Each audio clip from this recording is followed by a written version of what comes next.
ta sa hagau dam nei piwal hagau mei ti hoti ko zom jing the koi zalwin pathin ko ma ki pa thu seina na nei utin abana tun hi counseling anui na chil hajing lai hi in cha hin evangelist pu hi na ki thopi ho team ho hi in chikile counseling a zau zau si pathin om piwa hagawa pen thana di ta zau zau si na nei theina ding uvin tauna na kop kinuitin evangelist pu le team ho zong pathinin ta sa hagau ha na dam na piwa lol hing ta ki tu ke cha apan zo theina ding uvin na taw ko muiti ti chu kain ham hin tin na chaina program ti ho zong lol hing ta tu ni pathirei ma puiwa iki chai theina ding uvin tauna hana nei tin to ka hin sei cheng si ding chun tauna hana nei tin taw chei nei hi ke man hi nei tange tu ni bon chawin hana taw hiti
kakipaw pa na sanay ngay lung sila ng manay sa nawatu ni zagila som nila na sa nawang tanglo hilan hagaw may tiyotiko zamjing thianay ko izalwa nang sa kepathu ka senawhin malama nang manay puihuwa nang manay hanpiwa di accounts ni nga za hozo siyang hepa kepata thanong tal hagawa halnanay tal hagawa pingtha akile so thena dingowa nang so kathumna kataw na ti hoiza kay nang makonahin hanluna thangwa na piahe na tisan mantam tel hadona ja jisu na minakong tawve amen.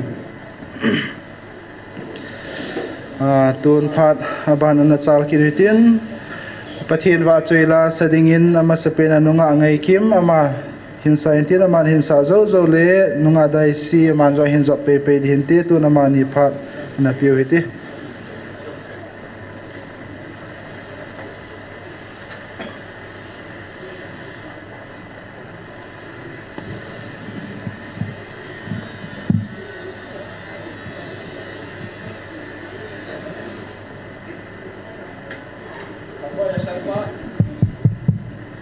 Pathin wa joy na dingin lungdong mangbang dila chinsan.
thiên vợ chơi na ding in angai lu cha te tila na sange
ngin phatheu pitau har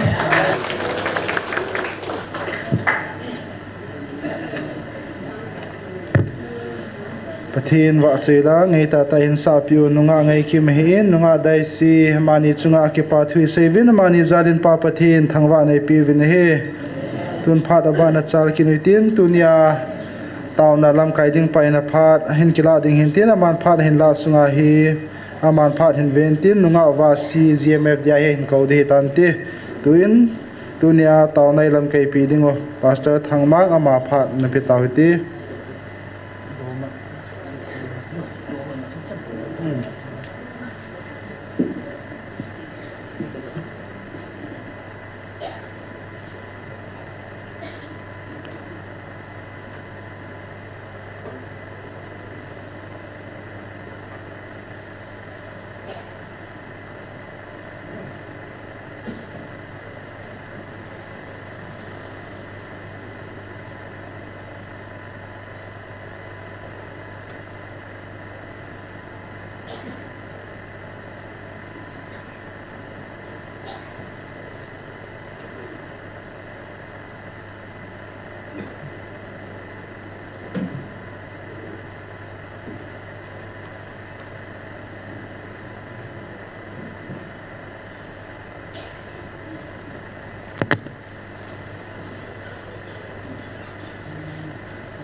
mà sắp đến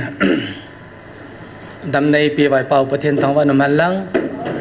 trong lệ họ hiện muốn tên là tạo sản xuất để cho xe là bốn trái mình bắt cái sự kiện mình salam kan boleh bên này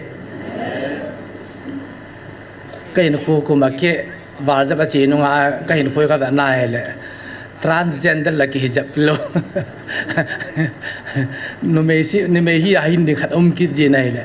là cả là loi pai den boi na hoita ta ki umjin in pathide se la pi in khoi jin ki pa ten enga ki santi je tin tin ti jin tu ni hi Pathin thua kyo lim khom di wa kan gel hi Pathin phai sa pi vai le amla phat ta ke tu poi ti di hom ka he hin mi pawin ga ke sen lang le gospel through culture ei pavin ki le ke dan lai ti le da ham tin ka ga de ne khaji pam tai le gospel hi nam chona akitu lu lawal aga thi poi ti kha thi ga ge rin tu nya e boi nau tam ta hi ka ge nai le he chi akie si chi din ka bul ka moi ipida hila hi thila ta ge be gun ke ham ti hi patasta di bola hi le nắm số này hết đầu gì và thì số hiện cái gì mọi thì trên hết khăm khăm mà gạo kiểu đi bên cái gì hết chơi hiện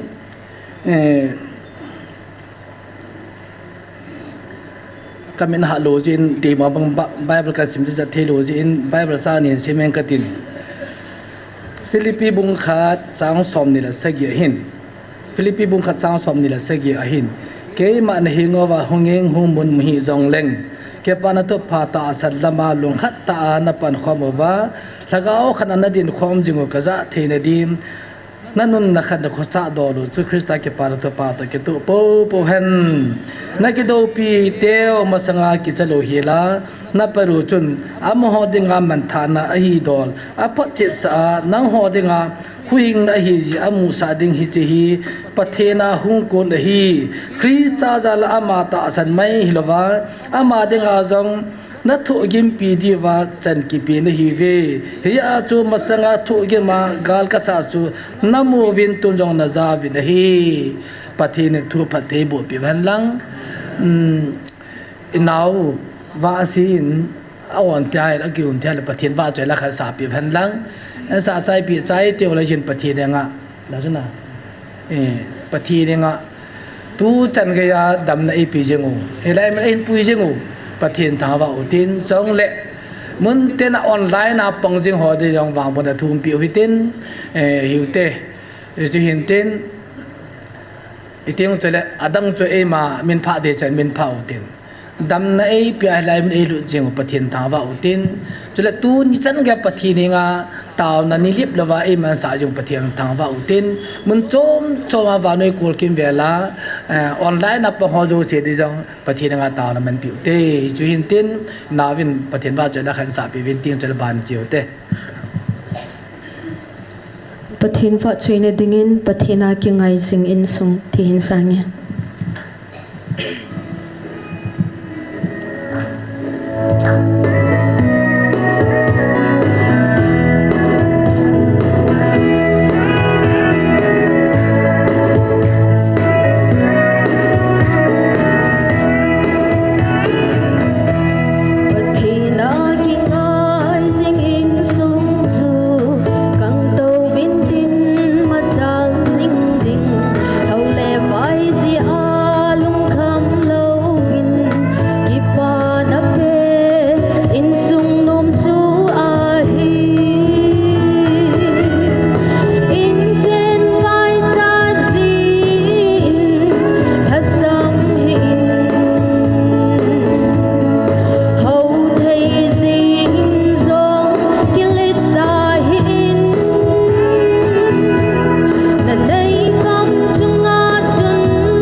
Amen now va si in pathin va chaila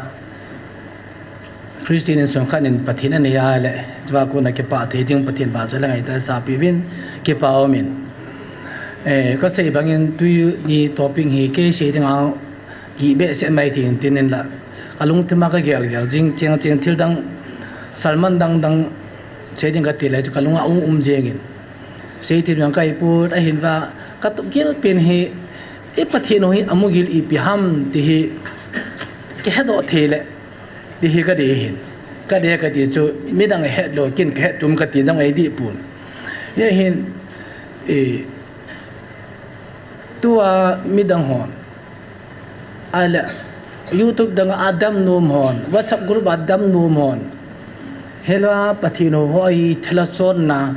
เลยตัวกอสเปลไอ้ละไว้เลยที่เราเขาไอ้ละจิงคนละมาทางเลยเสร็จโดยอัจฉริ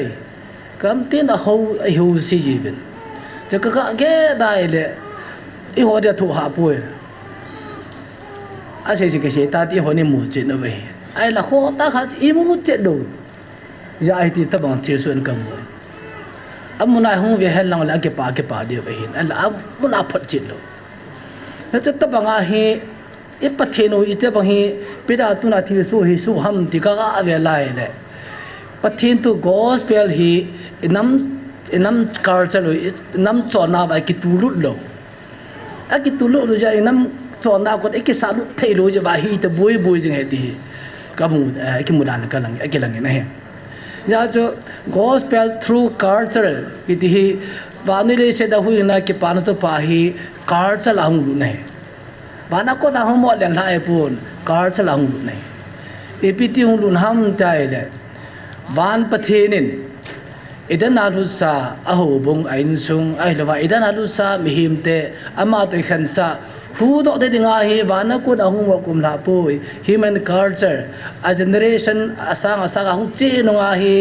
mihim culture la gospel tu du de dinga chu mihim te hin pathin me ngai lum na hu hinai a he thei ni di wa chu ipi ngai ham chai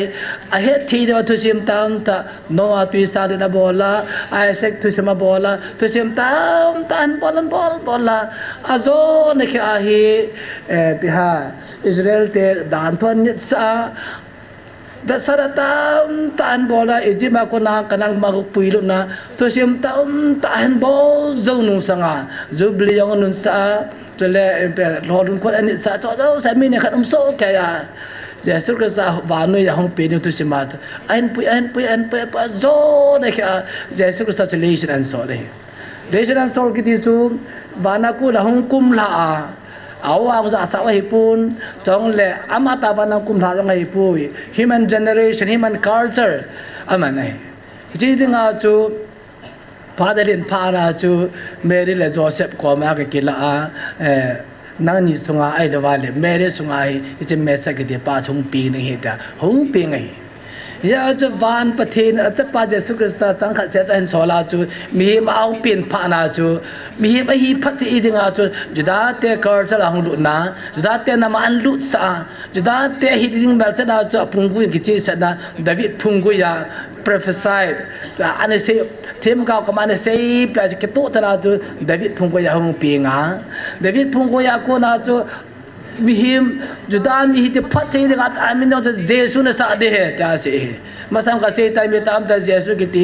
pathin pa men ban men da na se bai pu juda de kaman ni mai bove ya ju Jesu ki sai ban pathin ban hu hing lum zin human culture mihim te chon amang sai juda de nam sang an pin sa in amin jong juda hi de lu lunin David phanga pengin je amin jong Jesu hi na Jesu hi ju pathin min hello mihim min juda de kaman nim kan se sai ta ya ji pham ta le justus Jesus Barabbas Jesus ke sa to dim kham pa jo Jesus Barabbas jo ja tole justus Jesus ma bar Jesus jo Bible la chang bu ki mu ja minang tam de jo kaman nim jo ipira hi kaman nim ji ki pur sam tele Jesus Christ ai bana ko da hung Jesus pathin cha pa en sol che mihim so apeng momongin ama che mihim hi ti pho che ding a che mihim men ama mihim la ju juda te men aman cha juda te men la Jesus ki te pa cha man cha min cho man cha adang se yam da tao te ya che Jesus Christ jo hi theology se mo che sin tin la chun fully man fully God 100% pathin 100% mihim hi ta kisim hi hi bam ta ma mihim ne ling se pathin ne ling se ya cha man thua se ting lai na to ting la pathin na to a thua se ting le ama mihim na thu se yi chon kai mihim cha pa kai mihim pathin cha pa ki mo ti lo ve mihim cha pa kai he ti ai banga na to ting la chun pathin cha pa hina na to ya chu dalawan John bo samlalia hin sang som sang a hin ke ma leng pi gui ka hin nang ho aba ho na hi ve ama sunga ka chen banga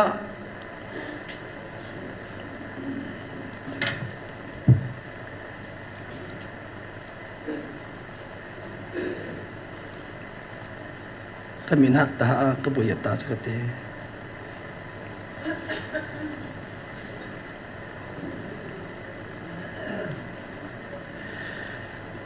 John bung somleri chang somahin ke ma pa sunga ka uma ke sunga pa hi nata sa loham ke na za ova ka se hi ka chamta ka se hi pui ka sunga chang pa chun na ato ding dol kin abo lai bo ve ke ma pa sunga ka uma ke sunga hi ta sanun hi lo jong le na ki to ho chang se be hin ta sanun cha se ji piam ta le ama hin mihim chapa kai mihim chapa hi mi chon so tin pela khat ber ase jing mihim chapa ki ti ji piam ta le ama mihim de san mihim guya hung pi ngai mihim te sana pi wa ngai pu ai la meri san chu ke mang chanan te ai la pathin chai ya te mihim sang pin da te mihim kai ta ai wa na to ting la hin pathin na to ya thu se te le pathin na man cha thu se je ama mihim chapan ke sei nai wa pathin chapa hi na pathin na tu se ye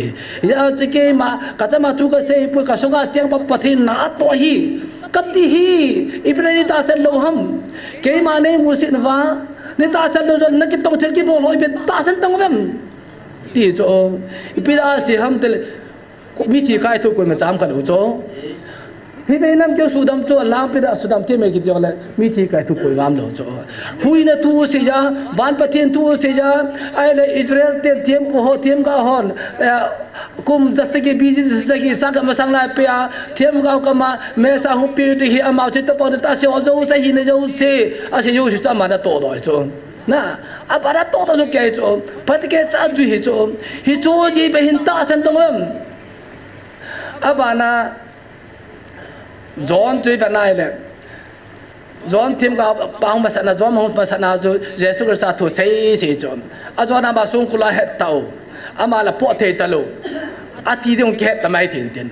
ya je sei yo so la Jesus Christ ja ga do sa cho nang hi me sa ka nga po cho hi ta mi chum ka nga di ham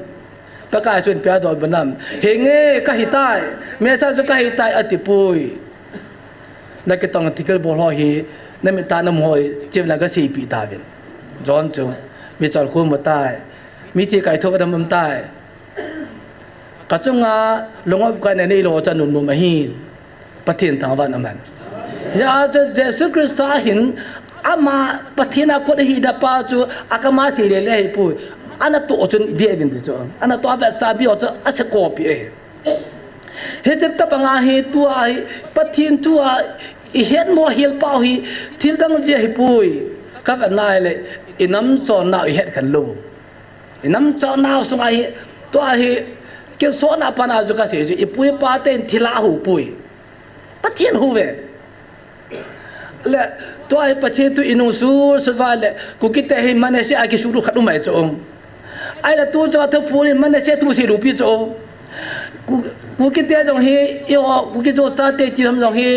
อิสราเอลเตะบางอาฮีมันเจ้าน้ำขันฮีจ้องดูขังเฮลจานังกิพูนเจลุนับพูนนับปากขานักตาดิวขันสีเกยตังมาสาจะเสียจุลนะเจ็บนายเลยปะทีนินอิสราเอลเตะบางกูคิดแต่นมังเอที่กินมุขน้ำไม่จ้องยาจะ gospel through culture จะนุ่งพัดเลวันปะกายสุนจุดตาเตะ culture มันน่าตัวยาจะจุดตาเตะด่านทุกพัดเกจ้าจุดอันนี้นะสับพัดเกจ้านี่จ้ะ culture ก็พัดเกจ้านี่จ้ะไอ้ว่าเฮจิสับกิติหัว culture กุลกิติหัวจะสิอามาดิมาโกยจ้ะยาจะ culture กุจานาวังจ้ะเฮจิกตาสาเฮจิกติสนิทอามาเก็บพงดอดาจ้ะจะมาสังจะพัฒนาจะได้เด็กการสละนาตัวทั่วเสียจ้อยาจะที่นักก็ได้โทษจะว่ากินเก็บตัวกิจใจตาจ้ะอันอับบานะเสียอยู่ที่การจะมันจะว่าเก็บเอาตัวภาษีอยู่จ้ ยาจะมาเสพเป็นจอนบุขัดชาขัดอัติลาจะทูมีทูจูปะเทนตองมาหินจูทูจูปะเทนหินเลยทูจูตาเสพเป็นก็สุยลาบอุ้มตายดีจนน่ะฮิจูคูอีปีตัวอินากิเซียมฮิจูจอนคุณกรีกเตะคาร์ดละทูเสียบุจงเฮจิกรีกเตหินปะเทนิสอมเดเนียเนี่ยติวจงอาสอมนี้ละอาจูเฮลูปะเทขัดเอาเมติวจงเฮจูเฮลูจีว่าจะโลโก้สตาสิวจงเฮจูโลโก้สตีป้าจูกุยตั้งให้ปุยทูเรตีป้าจูกุยตั้งให้ปุยปะเทนบาเลเลเซียมป้าปะเทนอามาสับเป็นทวนอยู่ไหมทวนก็เสียป้าจูตาเสาปีลาเอาไม่ตายจูกุยตั้งให้ปุยเยซูคริสต์ตัวฮีกรีกเตนเฮเลวจุละนะเฮเลวจุละยาจูกรีกเตหินปะเทนสอมเดนีจันดิวจุสอบเลยนี่เดี๋ยวนี่ลาวาจูก็เสียบังอาจูจูว่าเราขันอัมนาลายแต่เฮ็ดเกยจูไอ้ฟังอาศัยเทลูอาดิมน้องบอลเทลูเฮ็ดพาลูปะเทนเดี๋ยวจีวันเฮ็ดจูโลโก้สามีจูจูเฮ็ดจูเยซูคริสต์จูฮีตาจูขันว่าขังแต่ว่ากินมันข้าจะรู้จุละกรีกเตตัวไอ้ตรงเทโลจีวันก็สิมุกรีกปาวก็สิมุจุละเพียงแต่วันนู้นอาจจึงมาสิเป็นปัญหาเพียงแต่ละกอสเปลฮีอโมน้ำตัวนักตุลุมาสิเป็นไอ้จูปะทินน้ำมันเตะเหมอเห็นเฮ้ยจะแต่บางอาจูเปียอังซาลกินนายเลยปูลข้างอ่อนพักกินอาจูปูลหินเยซูคริสต์หุ่นตัวเสียเปียคอรินลังอาเจกละเปียเบรียและคอรินลังอาไมเปียจุดาฮอนบอลเซตดิ้งสูเซตดิ้งบอลเซตเด็กกดพาดว่าจูเสียจดอันท่าดอกว่าน่ะอันท่าดอกไปจูเดี๋ยวอันท่าดอกว่าฮีเปียเสียมตายเลยอามาเห็นเอฟเอสอาร์อัมนาฮีsorry คอรินขบยาอัมนาฮีอาริปกาสปูลเจสุคริสต์หุ่นทัวเสียพานาฮีกรีกมีเตคอรินขบยากรีกมีเตจุนคอรินขบยากรีกมีเตจุนอัตุเสียดาจุดดังตัวเก็บาลูพานาจุอามาฮีทุกิลขัดเฮอีพิทุโมโมฮัมเตอาฮีอาริปกาสมุจกัลโดสาวาอปุยโตวาทัวเสียจำมันนอนเฮลูปะทินมุนเทนาเฮลูปะทินดิ้งตินมาจำในสิมเวฮิเจลูปะทินจุกวยตั้งไงปุยกินฮิจุกะเฮฮิจุทุจุกันปุยฮิเจสุคริสต์จะเฮตาเสียจุอาเสียจุอัตตาสันจุเลมยาจุอาบานาเนไม่ปูนคูดิ้งกิติยองคูไบเบิลคาร์จะลูปิจุแมตัวมีตามตาบูรุดิคูเวจทิลิเซียปุยว่าคริสเตียนเตคาร์จะเลยโลเนี่ยอาข้างคอรินมีเตคาร์จะจุเลยกรีกมีเตคาร์จะจะพิมพ์ตายเลยนั่นไม่จุนปูนพัดเตกจากคูดีนั่นไม่ปูนดูหินคูโลกิดีจูโนตีฮีตาเหล่าจูอักษรจงให้ตาเหล่าจูแม่แล้วจะเป็นที่เขาจะว่าฮีเอาแต่เรียนผ่านอาจูนั่นไม่ภาษาเก็บบางเหตุตาเวตาปูนินคริสต์สังเกตเลยบอนจะปุ่มพัดเหตุตาเวที่อันเสดอผ่านอาจูองเปรนอปตาจูยาจะปูลมามันอพวกกันใช่ไหมนั่นไม่ปูนดูคูโลจุนอันเดียลุจังเก็บตัวนั่นดีจูพิมพ์แต่เลยเฮจินี่ไม่ปูนดูคูตีนจุนภาษาจาบอนะปฏิรัจาบอนะเฮจิอาการจะดูจูมินที่เดียบาเสียจูยาจะโกสเปลกิตีน้ำขัดการจุนตะเกียกโลจูน้ำขัดการจุนตะเกียกโลอันนั้นจุนจะปฏินี่เกี่ยวเดียตีจูแม่อะไรเฮจิโกสเปลจงกิตัวละอีหัวลาวรุนพานาฮี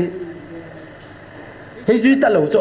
เฮจุยตะโลวินยาจูอีน้ำจอนนาไปทะเลจอนนาอีไปมองปิวว่าไปเฮจิอามาโฮจะปูลุดเปียวจอนอามาโฮปูลุดเปียวเลยอีหัวอามาโฮปูลุดเปียวเลยลมลำสาลังทำลำมันกี่ขันตาบ้าจอนดิโนมิสัตโจมตัวอีขันว่าเลยดิโนมิสัตปุงจ้าตาจอนเห็นป่ะคนอาจจะไม่ใช่เราจะพิมพ์ตายเลยอีหัวโบดาเราจะทิลจอนเลยอีกาสมัยทิลจอนเลยแต่อีไปมองปิวเลยพุงตัวสางตัวกี่ใส่ตลุอีกาสมัยกี่ดันตลุอีปุยปาตจะดอยบอมแต่ดอยบ้ากี่ใบปาสงอาจจะทิลเจียงนาร์กี่เยลเลยจอนไอ้ฮิจุยที่ฮิลคิลตัวเลยตัวเลยเทโลจีซิมด็อกเตอร์ตั้มตาจะพัฒนาให้ละฮิจูว่าเป็นจะกุกิเตอรีพินหัวผมที่หัวไหลจงฮิจุยที่หัวว่าอีไม่ปาที่หัวไหลจะตัวปฏิทินตัวกี่บอกตัวเอาไหลจะสตัดตัวกี่ต้มจะหัวเดียวอะไรแค่เดียวจะแล้วผมไปเทียมนุ่งลาเทียมจะเด็ดนุ่งไอ้จงไอ้ตัวฮิเทโลจีซิมหัวตั้มจนกูคิดเตะฮีอีปุยภาษีพุงบอลพุงหูเตะฮีเวอินโดหูเตะฮีเวที่ละหูเตะฮีเวที่ป้าฮีพัดเกย์จ้าสตัดอีบอลลูตัวจักรเจมฟได้อามันเอาลุ้นลูปีอาที่ละตัวเวทจับหูตะตักกันเลยตักกันจังเนี่ยยาจุดตัวละฮีgospel and culture के आर्टिकल का gene so episode som da khat apai kan phatan ban ma ji din ka ti he ji pam tel is gospel chu karchal hong gi tu lut pya yo ko ma pha hi chaba hi ta chung e karchal ki tu talo e karchal ki tu talo masanga e pui pa te chu bio settinga ke khaya ke niao zo sab hi sa o hi re chang ke khai na hi chu ya chu pa na pa ke su sel mi pa tu se na pa te niang ngai lo chung ho sa tu se ko ta ka niang ngai lo ama wa gospel in pulo pa na ho sa tu ki don talo mi pa tu ki don talo ko so ke ja ji chu gospel angai na ki hi sa chu ya chu I ho bo da chu I pui pa ho ti na bo lam chu ki don talo ya I pui pa ho bo da ti pam tel ho bu khat ni chu pui pa te in doi bo mai pum khat ni chu me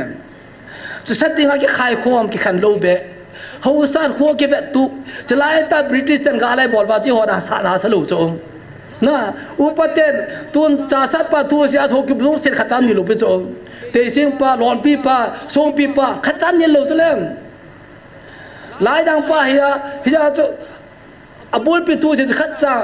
sajam la abol wa thing ko le ma cha tol wa chu koi ma thunin lo bi chu la to a gospel pulu pe ba ji nam chon yo si chu thila chon nai lao le thum nam chon nai la vai le tu ne anu ho chu ma ap cha pa ho chu ma chu hoi thon nai lao wa chu ai ho sa ke don tala ba dirom chan chom chom in purut ki du ho sa tu ki don talo ya jita bangal ha te chu 1993 kuma ichen khom pe gale bol ba chu gal sam di kum talo chu nyu pa khop khom di nyu pa thu ki talo ho sa thu on ki talo vai khom di gum talo iti lam phat wa chu khang ta ida nam khat anu apa ke tha akhwa ve ke tha aye cha ke tha pon da inum lo lom da la thal ke da bad ma se ke ba gam na dalu chu gal man dalu chu amo da kin so ja na ga la ma pu yong tam ta kim da la he chu thi lo la he ji pi ham te gospel ki mat khilu chu gospel ki mat khilu wa upa thu ki don pero na pa thu ki don talo ki pe den wa a ki pen ta pon ki da a pen tha wal khat ki hu thei di lo iti biam hiji ga chu tai ne ki no vai chu ya je dino be sa chom che ke wa masanga chu I ho ku ke te chu dim independent country hi now so inum no ki chu te he be ti chu midang hon nomadic tribe a chu le te ve chen mun ni lo te ti chu e wang chu pathide pi no kam sungai free tak che he ta ki sei num tar ti dong di chu ya yi pi ai chu thiam te la hong khat e ka chalo khat e ka tam khat thì châu thì cho ama va dinom me san ong na para ji pyam tai le boundary se be de cho sa lang ho baptist noi lang ho presbytery moi lang ho boundary ki sin le de cho su la ho hi lang ho chen ba le thei ta lo nu chu le le ki chen na ki jong tu thei ta lo ki chang ma thei ta lo hi chui chu gospel thei da mi chu ya ji ba le ka tin mo so ni ki adu ji pyam ta le ita ka puka pa khanga pum phan se te ta hi christian ka khan ka hiwam hiwam ti chi ya du cho acha ni ki don lo cha me ki don lo thum lam mi ho ko na sponsor lam tang ko cho kem zo num ki sai cho acha ni ki don lo cha me he chi ta ba nga chu thu ji se ji pyam ta le e ka chal ke don ta lo phung tu cha tu ke don ta lo to ai ho ewa thidinga kiu ma emel ma te bo nau kiliso sa ke kap kama phaya nom ta gam wo ku ipg ham ka sam he ta lo cho ka chal he ta lo cho pyam ta le tun thodang ka se pung ti pu te ho kip te chun akum ka the te po te se ngai pu cha sat pa sir ding a ipin ngai ipo ngai win tha ho kip pu ho kum hi ho kip chala te hi tha du hi po ve tu kal tha du ki ta pan la ta lo de ta sir ding ru cho ko ma chan dol lo pi chma ipg ham pa thiri kyo ke ru yu cho mi u pa cha tu se pa chi ngai de se ke la bi pa so ama che sir ding lu di cho ta anu ya khat chak ki don te lo ba tha do la ga pong lo tam ta ki ma cho tha do la ho ki tu ka se pu ka se pa e ka sam pa ka se na mi u pa tu ki don ta lo ho sar ka ho ka ve ga ta le hoin ho pu chom chom pha na cho tha ni ta lo hi che chu gospel ti thei di ham ya che inu ve nai le I pai mang sa enam chon nau I pui pa ta ho bo da I pi ham ti study patai bola ele Bible kan esen ba jon yo la doctor hem chun kun kyo religion la cho ama si chibam tele ipui pa te hin thila ho poi pathini ju ho vet I cha pa ju ki pa si chibam tai le ka kyal chibam tai le he je ko yi po ba ka ping tha poi su se pun de ka ti he ipui pa te thilo ba ka he cho ki he cho na ipui pa te thilo ba ki he ama thila ho poi pathini ju ho vet ta ju ki ju oi pu je mi ping tha lo su se pun de ka ni ti cho ai ba to phat ke cha ke la ahu boda di de na le ipui pa te thila he naw le pathini je he naw khen leng ai cho ki chi siang ja cho ipu doctor ti lon ke men Bible kan le hin lam phi jo ka ba ge ti cho tam te Israel te kar te tam jo ku ki te kar te ke bang ai cho ai le eu ja le cho Kita bangai ipui pa te kar te phat ke cha banal tu lai Krista ta san cha ta keu ja di bu cho Iti nam cho na ida ha je bai machan mo ke bu chumen tun ve 11 ipui pa tai thela hoi pathin hom ti tu an episode tom ta ka ji ji ipui pa te hi thela te hi a hu lo pe je me a lim la o a zo la bo lo bo cho yam ta le mi kha chu nunga go lam ka chu ahun dam mo ai cha wa hi hela si phung te bol fe Ilai bol pun te bol khat agin mo kali ju thiam pu pa le mi kha mi ne chi a chal apu a cha apu a ado ai sap da wa mun dung ye ki hi ja me kha chu si chi pam tai le hi cha am na thum pha na chu a ti tul khat hi si phung a apu hi chu hai tu ne ka nge ka ti pi te go lang du tai ta sung la ai chu lu dai chu hi tiang che le pya cha lol ta na phun sama lol ta na tu ni hi chi ka su pinu ka su pa ka chan ka cha pa ma ta kelin hi chi cha kan pe na cha kan nang ma kan lu ni ani ke sa nin ta ka su pi ka na ni pin da mo ji in pin ta tui la se lu ne de cho si la se lu na le a kim ka cha ke sa sa kun la ga ti he de cha lol ke tan chun a kun la ga ti pa cho o asang na ye ti lại được chưa? À kinh qua chung cái sai sai à, ông cái xe đôi ông gì đi cho, cái gì tiền cái thiệp qua cho đúng hàng cái tâm gì cho, ibem kapi le cái lan lang kapi le cái lạ thêm ta ibi ban này ham, à xe này cho, à xe nó đúng là cái lạ, à lùng xe đúng bị cho, cái tiêu chuẩn amal mà kêu là cái lùng đam tai thì à cái đoàn bút sa cái đại thì lùng đam xe là ilang cái lẽ cho, à đang cho tôi xem tâm là xe đã tăng cái thế, cái ba cái sự đi ibem ta là cái gì chi bung tia chu au to the chala na se ka ti pi tiang ko la hi ka su din hi thele te ki cha chala na e pu pa te chu thele te o ki ta the chala a sen the chala hi cha ho hi de ong a ga lo lung dam me chu ong hi cha a ta ma khe ji ka pe ve lung dam me na hi win ka su pi ka naw la na ko yu tin so pi win di chu aka zol wa alung dam lo wa at ki ta ba lo pa ju ki sen ju chuma ani na cha bol khati pam tai le hi ji thiem pu chu si bung bol bung kom ting la chun piam bolam tai le hey tu nin nen ka nge adamo ka su pi ka sa ka na adamo ka ju ju le no ho bol e hi phai tan ka mu ta ve ka ta vi chun kang lu ne ama la ma kyo ki na hu lu the po te si la cha tiếng gọi cho thi tiếng gọi cho thi tổ cha phụ luôn na hỏi à cái thi pi tiếng gọi bảo hung tay thì không được đá đâm thế là thi pi tiếng gọi lúc ta hung lúc to thì cho à mà là kiểu cho hết tiếng cho lẽ xôm xìu xôm lấy ngài là cái miệng cho tu ni cái số pi cái cha cái nào mà lung thang đình in xôm cái anh pui xìu xôm cái anh pui à mà lung hút để để tai để san pin ta vậy cho xì cho ai lẽ và sẽ giúp phát là chân cho mũi cho lụt nằm cho mũi cho cô và cái số pi trong bao nhiêu hết chứ thì cái lụt nằm hình duy ta hung làm pi tuy là tin là chân bắt chẳng run cào cài tuy là nai là hết thì pi lấy anh hung cào cài lăng khu gì nai là lom lăng pa mấy vào hung lăng ta anh bui cho thế là tôi xây đặt cái tàu thế pun cho xây đặt tàu thế hô bò đang chơi với nhau chân hay chứ bắt thi đấy lúc gì thi lại à chứ lấy ngàn là kim ya chứ hay chứ sum hay chứ xí lại ta lung hay thế chứ là na hay chứ cho hồ ham gì chứ ta cả số tu đi đi chứ evangelist thế đấy chứ thì là thế lung thêm bò chứ là a ko na bola na lol kat tan de ti jala ko ni bo cho ai ba amani ta pathin tha na pa chun na to sa chula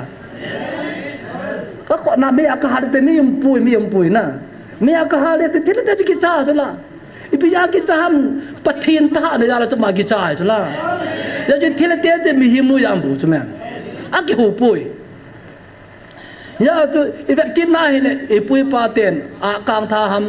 ai lawai le biam khopi hun bo ting le ipi walam tel pawa chu pathin ho chu murdung a ho bol sa ta tivam a bo ting da khun kelen na pat ke cha bol wa chu doi khai ho chu a doi pa ji biam tai le pe gopi chu le bo pi de kem chu le khao pi bom gui chu u mai chu eva chu a ta gu ki sa bang lo khat ku yu wa a ka mo la atu mo wa pat ke cha chap pha ta ting chu le tim pun a sa me chu tiếng bữa sau chúng ta là chúng mang bát thìn này san, võ pi đây kem đã sa bang này san, gopi hulung pa đã sa bang này san, cho nên võ pi đây kéo chân kia đã sa bang này san, cho nên khao pi đâu cũng đã sa bang này san sa sol hiben, này mua sol hiben, kumpi chúng ta pengi, cho kumpi san là penangi, cha cái này cho, hiji biam te thilai lupa na cho, ata hu ta cho. Pati cha ta ho wa heji gola sao pin ju gopi de dam sa ba kyo de dam sai ni dam so sai kel cha ki he le ba hin so sa ba kyo ni hin so sai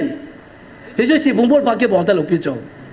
ai le bo pi akte kem le wa hin wo kha ko gu alu gu ko ba heji bo pi de kem le ba hin sa ba kyo ni hin so sai bam gui de sa ba kyo ka ji ka bu agui ni sao sai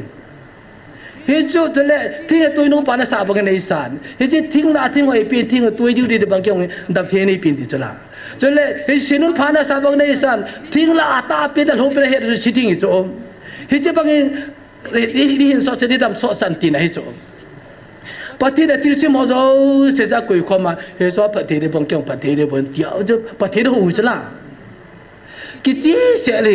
ya jo Lucifer het na le patire na ki chi sel Lucifer bana ko nang ki so lai ka ka satan chomang patinin bana ko na so na chun ninyan lai ko na ju chun miem pa ko do ba nang chun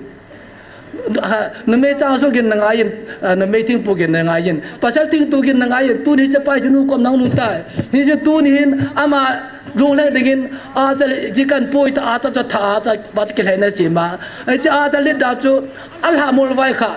a keo to tui to da ti he de cho a lu se cho na he ba ji thila ta san ki nei cho he ba ko na mu do the ji pham te la thila cha chu sem a cha hi de cha chu ali da chu mol vai kha ke de chu dat gam lu de da cha li dan cho ke tin na a keo to le da chu ba tui to kha te la le da ji ta lo chu thila som kan pui ju thaka chu ale bana chu ba patin bana ko nan solan nen lagu nan ji chun Lucifer ki chu thaka ja chula he je I pui pa de patiru ki chi sel thila he na chum se thila pati he na chum se chu I pui pa de chung mang patin ho ve thila hi a zo lungdam tho ve a zo lungdam tho ve a lungdam la ba ki da bi ki the ve a ho po ve ti choi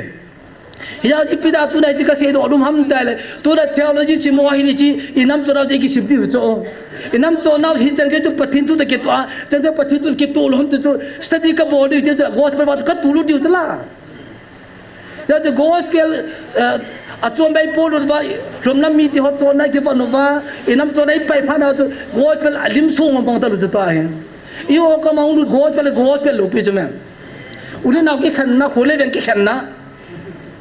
Hiji gospel hidam, lubung di cang sama tu, hajang pakai panah tu pakan pi dah hive, mijau sikit panah hiding hidu je lah. Ya je nang ke panah kong kiki pakai lo, nang pi tan upa ke di don talo, nana pakai don tu gospel hidam. Gospel kita tu ke kang pi thapa na tu, kau ukan awang ke pading, jele ve salang ke pading, jadi nam tu ke papi di ke pa khom di ucap. Ya je tu ahi gospel hibelau tu, Heta bang, we lumdam mi honam coda pati ni hule. Kanin theology ka simva kapang masan ka setan, theology ka simpa tu kebara nei tedi gagot. Ya tu dinok sa tu kan podut hule. Lumdam mi chan ke thopa tu hoi thona chang aki nei ki.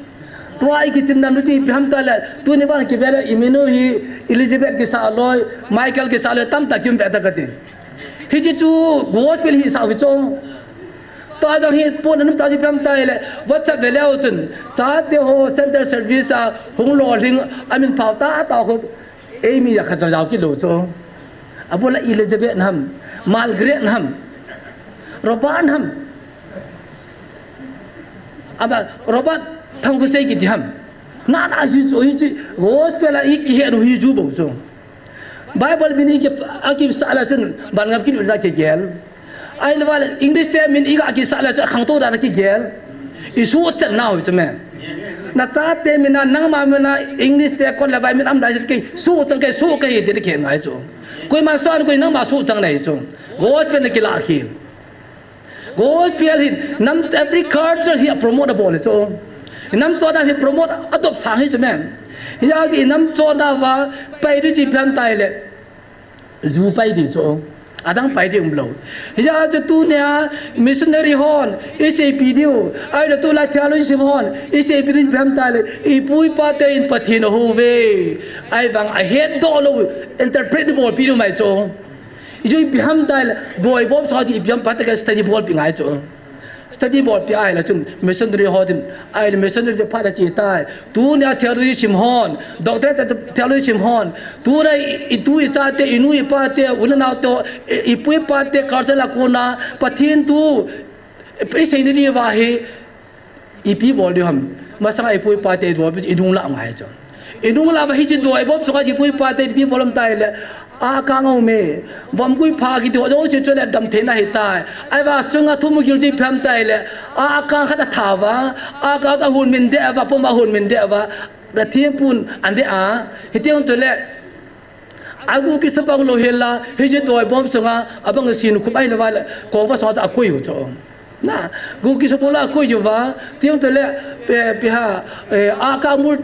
cho jaw sa wa to ya a ka hi le gu ki subang lo ki ti pata ke cha sei pi ngai to a ka ki ti pai je sukrista valar chapa no na be hel chit nam tin cho se ja hu thi ding pa ki sei na chu he he tem chule hi wa gu ki subang lo thiam pun gu subang lo hel la jing thai ta koi pai koi dang ai poi ka re tim per chu nga hu thia a gu ki subang lo ka re tim per chu nga ko cham cham thi yo se gu ki subang ha je sukrista ki subang lo mer chi na pa chu pathi no ne chin saw e kiti thai halang le to ai hi ki khan diu ham ya tu na puta pa te wa hi to kha sei ju zonin mithium polin Greek te to na dong banga chu pe ha gospel interpretable banga chu he chu gospel chi nam chona interpret bol ngai chu he te u chela wo ka te hi chu hamo ti te lu chela aba dei pi bol de ham kha tu sa dang che hang hai pui ju bial ba ki u hi khang to ke to mi khama ti se chu na ti ju bial khala ta bial ki bol de hi khel ti I pui pa chu na upan na pa thu khiading ma cham lo ho sa tu khiading ma cham lo to na khel ding na dino me sanu nam to na khan pa ton lo ba abang ho sa khel ding ti lo I mu chu ho sa I pi su mo lo bi inam chon na u chu me I man thim lo jo chu ya tu hoi la ko gospel tikila do lut va a gospel pa don lo va rum lam yo cho nai ai khan pa chu I chu la do di chu ya jo pu ps ke pam ta kha chu enam song va president ya hi phung tu chang tu su to the kai gom the an kai gom min enam song va tinu mi ke to la nu ama tha ban pu pathen man cha an kai khom khom men a zo nan vel panal ho pung ki khani nam boy ti he pana ho pung cha kana khana kai gom le go cho na a go lai ta hi na ga jo va hi thani lo va ngum phat va hi e che di ta pui ta kai gom da gu no chu me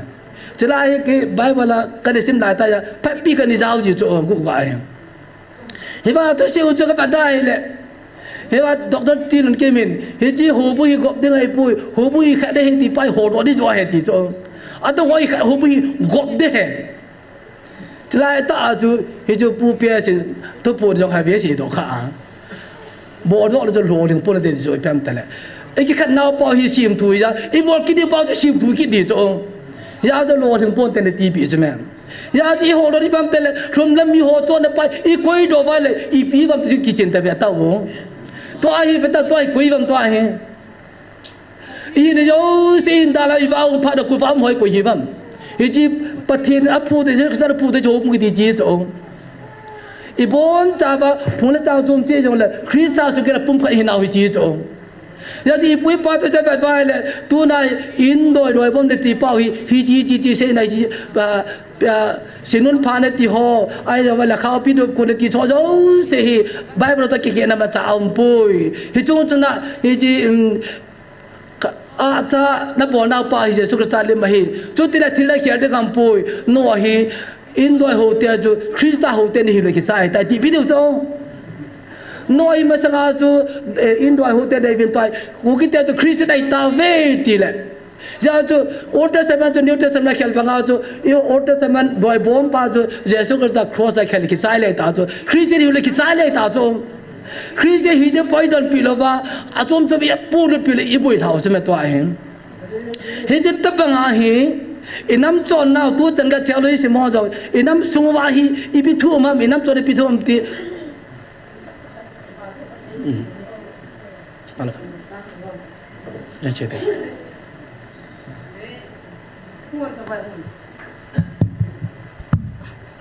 ทั่วจีว่าอาตมละห้องพัดเลยหุ่นที่คนแต่ละสันพัดเทียนนี่นั่นได้โลเป็นจะเลยที่วินนะป่าจะเลยอากูน่ะอบวยนาวอตัวหอกฮีเกณฑ์นี่ก็เสียทีละจีว่าให้โจเสียตะบังติ้งตะบังกันเกียลวินนะแล้วก็หุ่นที่ตะไปลังที่คนลังนั่นลอยนุกหุ่นที่คนลังหลายจนไอ้ชูที่ลังที่คนที่ลังคนที่นั่นมินจีพีครับไปนู่นนั่งมินจีเฮ้ยล่ะนั่นมั้งร้านยังครับอ๋อนักกู้เฮ้ยลังครับสุนุสมภัยสุนุลังสมภัยห้อยคนนี้ตาใจวันเวียงามหันเห็นป้าจะเลยอาชีหันนาจูโลป้ามาจูเสียน้ำดานเห็นอาจจะว่าจนเสียจนถ้าจะกันมาเป็นปูโดก็จะละพักก็หอมทอจีว่าจนนะกันมาใส่ว่าเห็นเห็นว่าจนเสียจนตุยทานแล้วก็จนตุยจุกกระเทียมเมติสตุยจะหอยมอมตุกกระเทียตินเกียงหัวคำมาอดีบนาจัดเทตลอดโตจงตลอดลุมาหิตันประเทศนั้นลุงเสียนินดำนาเปนตาคิเซปีเปนจะเวลาป้าจะเลยจงบอลตะปูติงคนจงคนตะปูแต่ที่เหนาวเตียนนี่กว่ามาก็เสียจนะจะลังอาคิเซติงเลยมีเราตะบังอีกอย่างเห็นตึงกันนาวนูเห็นดำนั่นเองแต่น่ะแล้วกี่ป้าactingน้องบอลหันหำเราพิจารณาเราพิจารณามุนติน่าเขียนนักข่าวจุดpharmacy มุนติน่าก็ปุยจงเลยแล้ววันนี้เองเลยเราเลิกใจแต่ไอ้ฟังเราพามองมองอะไรยันละก็อุทิศกันฮิลายะสิฮันนี่เลยเต็นก็นักอุทิศไล่มาหน้าห้องสิงห์ขัดห้องสิงห์ขัดนั่งนี่น้องขาเราก็ห้องขัดพระน้องขาหันเราเดี๋ยวลานะปันหันนะเดี๋ยวเราตาสังเราไอ้มาหินก็มาที่ตาสังก็มุกอะไรตัวนั้นน่ะทำสาวเนี่ยก็ยังเห็นที่หันน้ำปัทยีเนี่ยจีน่าจีนุ่มตลอดจนน่ะหัวโตโจลุมเฮียอะไรจีปัทยีน่าจีตัวจีปัทยีจีactingน้องบอลหันเราปีน่ะเราปีดำโจตลอดลงคำพันน่ะห้องเห็นจวนน่ะกี่ปัทุเสียวมีปีน่ะตาวพี่หัวโจสิกว่ามาก็เก็บไปเอ็นเกนี่มันใช่ฮันจงหลังปัทยีนซาละกันเอาจงอังดำเทเจนประเทศโลปีกระตังไปมีพี่หัวโจเสียจงกี่ปาทุกับพวงเอง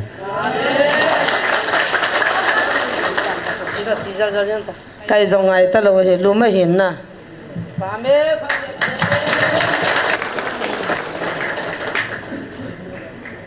ประเทศทางว่าอเมน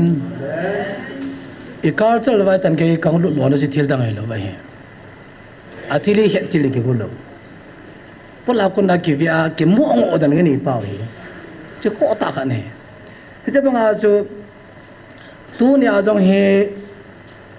จันก็เสียหลอนจะทิ้งดังไงป่วยน้ำจนนะคูตุลว่ากำดังอากูนางวัดไปกินอาลุเตียจูอีน้ำสมอาลุเทโลยาจูตัวจันก็อีบุยโลวะเฮมิมาร์จนหุยนักนี่ขันนันเต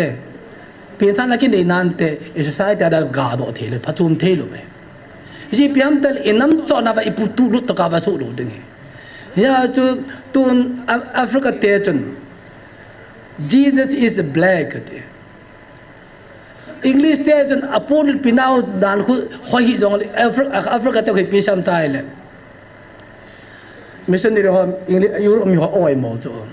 ama sa hu chun Bible ke choi be te missionary hon Bible ke choi vin ta na mang te tin ta na man sa vin kaung ha do le Bible ke ko na anu min ka kam do se mo ko na num tai ti cho rum lam mi hon gospel asa phung dan o hoi lo dan cho na ya amo da hin gospel hi colonize gam ho la dan man nau khat mai cho ai ba ga hui nan ki mu do phat wa ti pi sam tai le Jesus is a black ti da cho na Jesus Christ mi bom ho he ti da cho Jesus Christ mi bom ho he ta ki la lu thi pa cha mo da pha chu mai cho India sunga ho India sunga Hindu ho sa du thei ru so ama va dalit hon an ke sa du phat wa chu Jesus is a dalit ti da cho Jesus Christ India sa nam nem pin dalit ki ho phung he ti cho ada ke la tu phat ma cha la va chu me ya chu tu dai ho ku ki ten jong he Jesus Christ ki te pa hi doi bom sunga a cha ka ni chin chin pau ta hi Jesus Christ ku ki te ku ki hi ta ke la ngai cho he ba ki la lu teu le chun ta doctor sa kain thế sẽ lekha ji na ku ki te sa ting se na chu sa ting ke gap da chu Jesus Christ ti cho oi a hoi chlem lam tele neo zon upa koma se upa puru upa koma se asia se chela upa ke ngam na pen pa chun che ding thelo pa la chu thing ka ba sa ti chu thing ka ba ni cho ma sa ga chu thing ka hin ta ba hi nyu ba pen pa ke ngam da Jesus Christ tai de cho he chu chu theology ki ti he gospel ki ti chu cho he chu gospel incarceration hi cho he chu gospel chu incarceration ki bo thela wal gospel chen phada ga ro thelo chu me he chu ani ki tulu level tu na hu bil pau hi oi sa ma du chu me he du chu me thila ham sanga bi he de du chu me pathina me he du chu me ya chu tu nya he cha inam chona he phalova ani ka he phalova thila he ta adoi bom to inam chona te kar to thela chona te ne pai thau ga chu tu cha ini o chu koi ma thalo si mo to ho tu de ki golo ho bon la pa ho tu de ki golo hi ti khan na pai ki va nu chang ni dan ki langai chu e gospel hi te mai pui hi te mai pui Krista ta sa do se Krista chu ki la pong pa hi dio Christian ke so le ke cha yin de ki khai khom dau chu ho bu hi jing dai bu ve i now me he je ta ba je tu nya he ba evangelist yu kolam he te de doi chu hi thila gospel hi lai tol gospel hi Bible sa te ke tu cha chan na an bo lu chu ai le lo kha info na a Bible sa su tu ran ka ve nai le a wit le me ti chu bem ta san the de tun December tarik a to pung December tarik ngai de se la kang ni ta sa kang ni ko he tin even nai le Hindu te Vishnu pin ku hi chu te le hi chi Hindu te a bo ve Hindu te pathin chu he wang ki pung te ki tu chat ai le 25 December je vet ki dai le koi pe ham te le doi ho pathin som lu gup jang ki gu lai chu Mitra ke te Persia te pathin rik te pathin jong chule Hindu te pathin Krishna jong ping kit na lai jong le Nimrod betam ta ki wala pa zo de ka 16th century la pa chu Pope Julius in wanin Christmas na Jesus Christ pe dang apod lai bo cho cho te le Christmas chu bo lo ku Hindu te pathin pin ko bo cho kyong do di lo ai va su mi lo di khat chu he just study bol leo chun to hi se ho zo je patino se pin a patino pin ni ko chu observe e se ti cho a patino Vishnu pin ni ko he ji pin ni ko he tit observe bol ve ti cho ai va hi va te pu December tarik ga chu ke Malaysia ka ung ni ko ti wa ko di pi se ding o a ping pa hu pa ke ke he ti cho la al ahum pa ke ti le da khalo jo Vishnu cho he je ta ve thilai ta ve cho nu mam me si te hi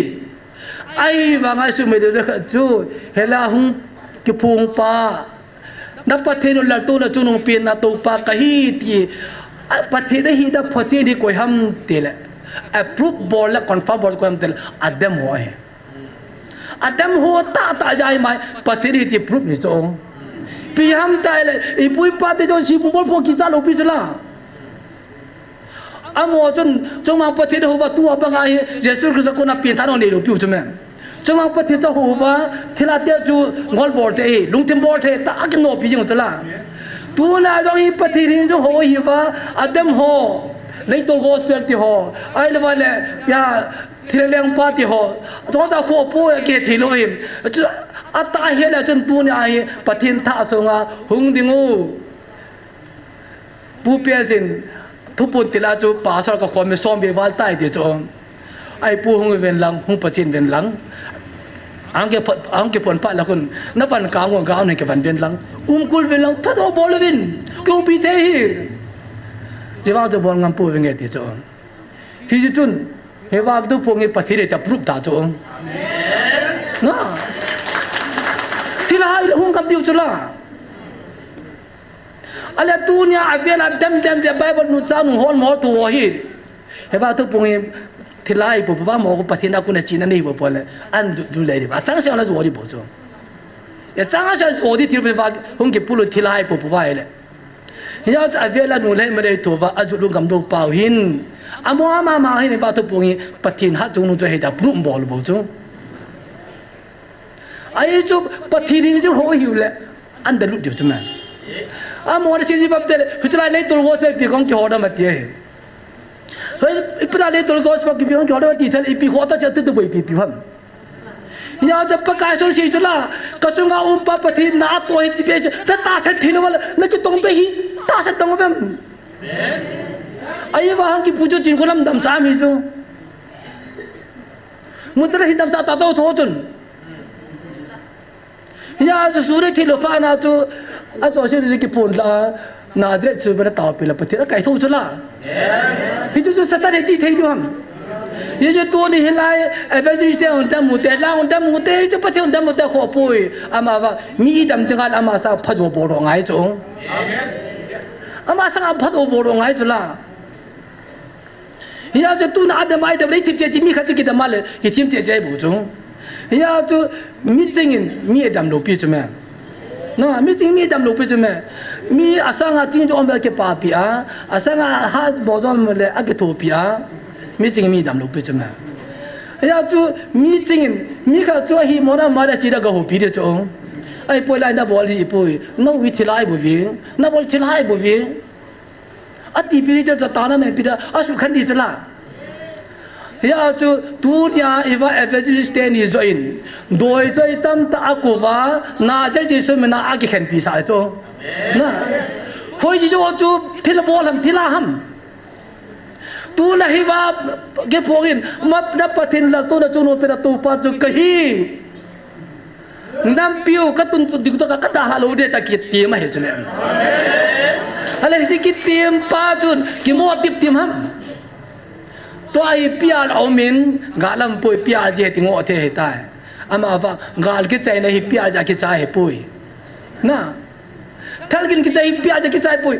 thalgin ma sang pia Michael Van Til ta gam ki chna nga bar ki siam ta vi ta par galam talo bo cho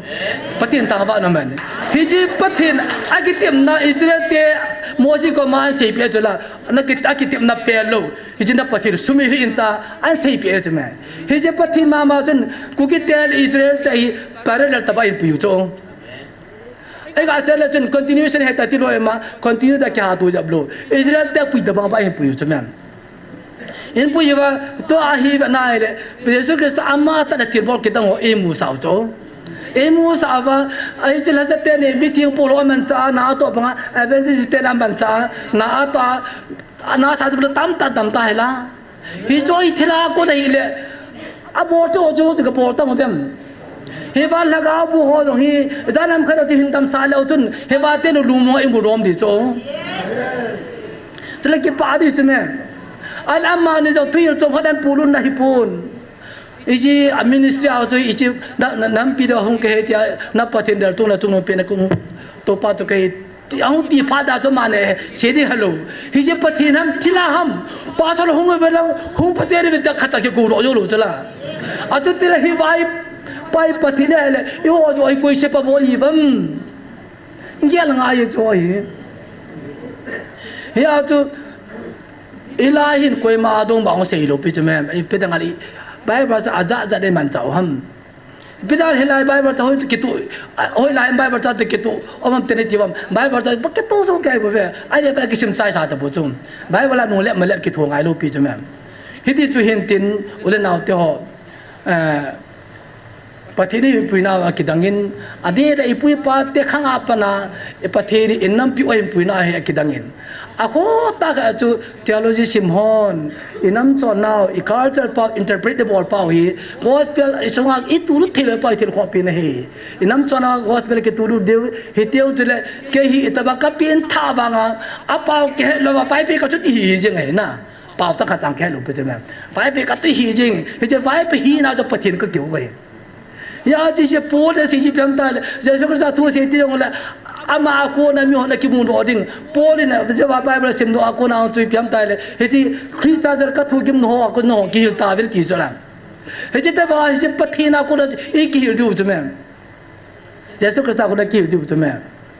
he ji hin tin ai le dunia la se banga chu gospel ki ti enam chona lu lo wa la lo ling te pui inam chona ke tulu ding he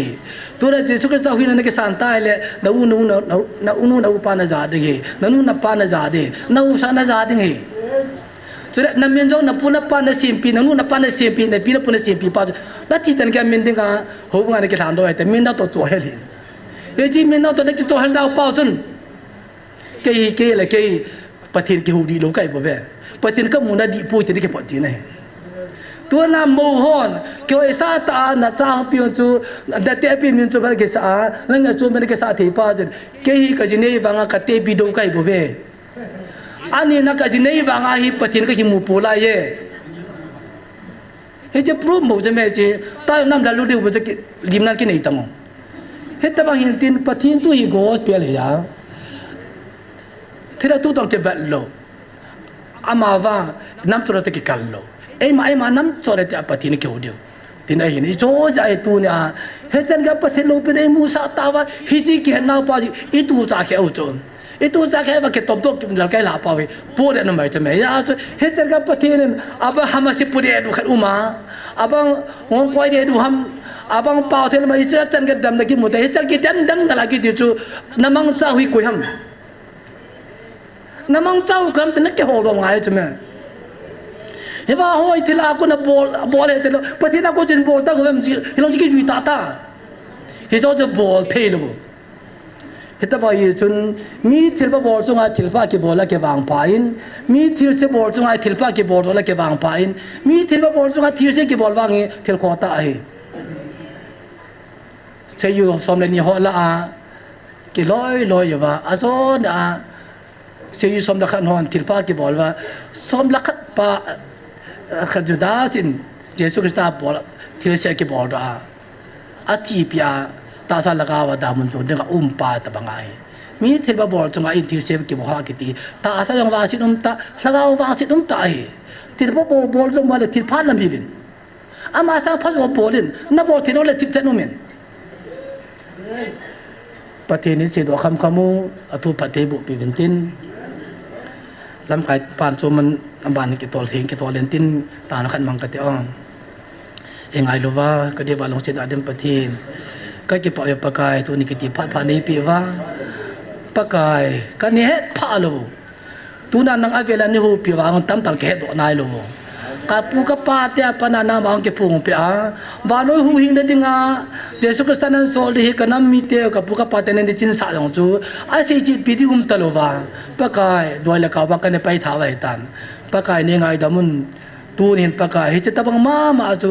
ni hu bil kin da hi pakai ga la ko na ka va thela chon na he ti ba ka no da go nei ama wa na ma kala wa no min ka mu chin the pakai na ki pa de sein pa na min thing ka tang wa vi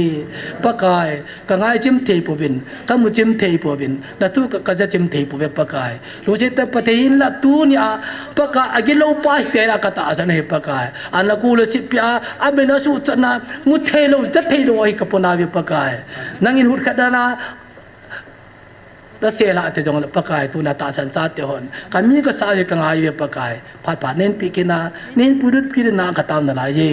jun pathe tu nya na sa te la mon mo pi he jong la kanam pi nei lu sit na wa nen pi no ho le tu nei lu sit no ho so ma na se che thelo ne ki se kham kham na ma jan anga ho zo se lu tu ma tu se ya pathe bu de nga tia thang va pu ma na va mu de tu ma hu yin pu je su kristan na ni ha kaung ta ba he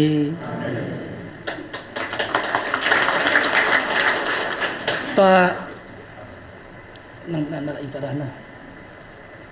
la kha sa ta kha mo mu ta na patien ba choi la kha sa tin se ba ban ho da nga nam pi da nga tao i bin ke pa ta hi nam din mo ne da na hi le thi zo chi nan nam pi ka tung de ti pa hin thi ma ba gel ba an nga na tong in tun thì đâu sẽ vật này làm cái chi mình giải đông á sẽ vật này là về tôi những tôi rằng mấy thì tôi bùi nó phải làm tại là tribal valley development chung cho mong cái khăn đường tỷ ba hi đó là interview phải mua về các ngày ấy là mong bùi rồi thì chỉ bây giờ ham mà sang thinh lang hoa facility này bị lỗi gì in hấp lỗi gì vậy thì tôi bằng số khai hi mà sang AD so football bị lỗi gì số khai mong là một cái mua bàn tàu rồi na thì cho đâu sẽ bắt thiên tiêu vào không sao chăn lại đấy, giờ cho thì mai kia vào việc bắt thiên tiếp bùi, bắt thiên ná tổng gì nghe, giờ chun alang khăn nè năm năm cài rồi, bắt thiên năm gì nghe, cái hồ ta nè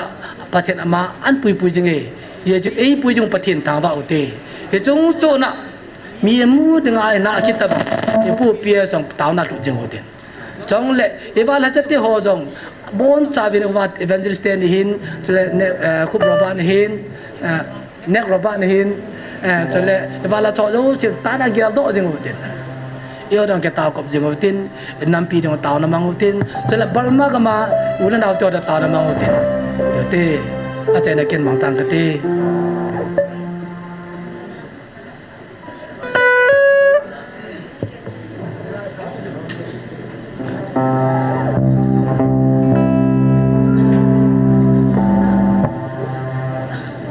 Hello, chicken thầy lùng đơn là gầm mahin.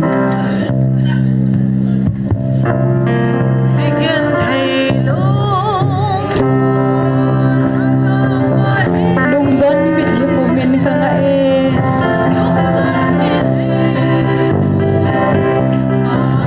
Tang lo vin pakai na yung vin lang. Vin pakai. Nam gen thầy leo vai pa mga pa di.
pakai patin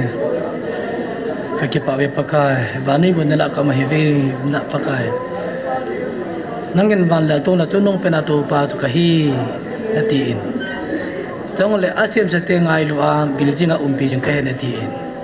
Emmanuel nahi na jin pakai ni chang la povin kum thum leng te ngai ta nai lam tan pakai tu na chan gaya voina hasna tu lo wa kata khom nau chu boy am lo wa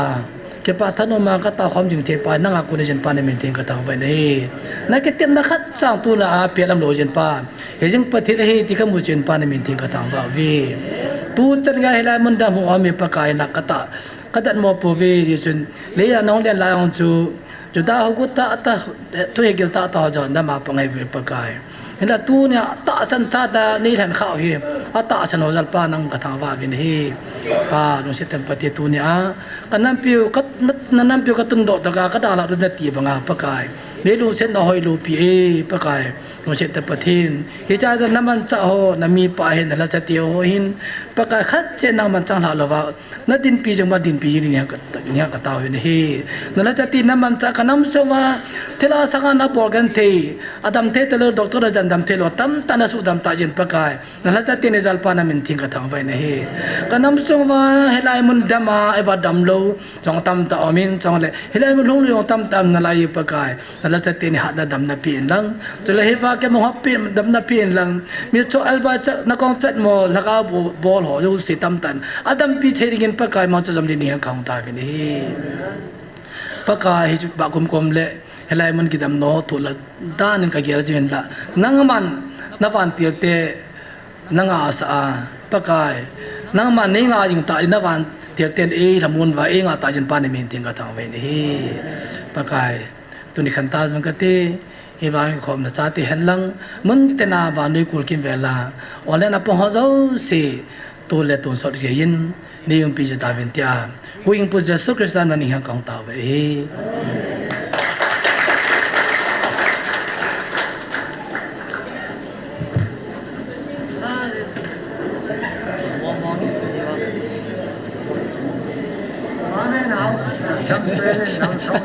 na hina khai peti kitu na mo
Kita